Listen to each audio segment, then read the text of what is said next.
Une chaussure comme égérie, elle n'a parcouru que quelques mètres depuis sa fabrication, car dans cet atelier, tout est fait sur place. Depuis 60 ans, ces bottines sont confectionnées en France. Un article d'exception pour lequel tout commence par le choix des matériaux. Du veau qui vient d'Alsace, donc c'est un cuir qui est tanné à la graisse chaude et il va rester souple très longtemps, il va bien se patiner avec le temps. Voilà, c'est vraiment quelque chose qui va rendre la chaussure jolie. Un cuir épais de presque 3 mm, c'est l'ADN de cette marque. À sa création en 1958, elle développe un modèle de bottes solides pour les gardiens, ces cavaliers de Camargue qui mènent les troupeaux. Reprise en 1995 par la famille Agulon, l'entreprise est aujourd'hui tenue par la deuxième génération, 2 frères, fiers de perpétuer les traditions. Chaque morceau de cuir est un peu différent. Et puis il y a la touche de chaque personne qui va participer à la chaussure. Donc, que ce soit la couturière, que ce soit le monteur, voilà, il y a des coups de main chaque fois. Et du coup, voilà, chaque chaussure est unique.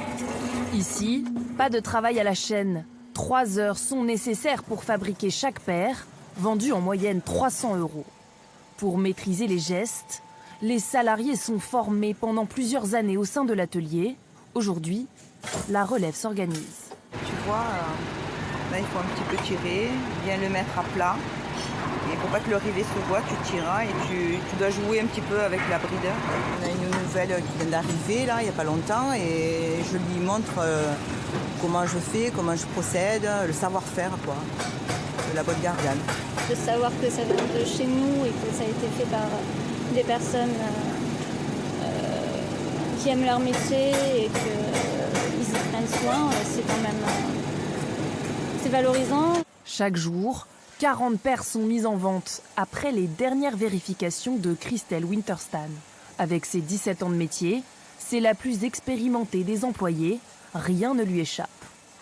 Peindre la lisse, contrôler s'il y a des défauts, voir s'il n'y a pas des traces de colle, s'il ne manque pas des piqûres. Voilà, tous les petits défauts qu'il peut y avoir ou dans le cuir. Et vous êtes un peu finalement responsable de la qualité finale du produit. C'est ça, après moi il y a le client. Le client, c'est souvent ici même, à quelques pas de l'atelier, qu'il vient trouver botte à son pied.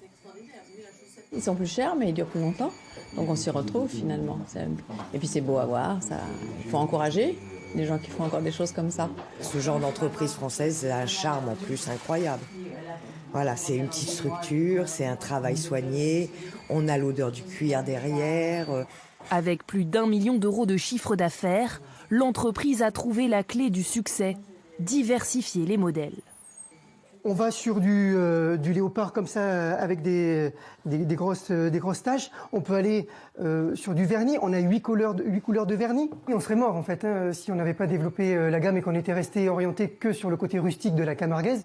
D'ici quelques mois, avec ses locaux 2 fois plus grands, 5 embauches et de nouvelles machines, la marque ambitionne de devenir une pointure du Made in France.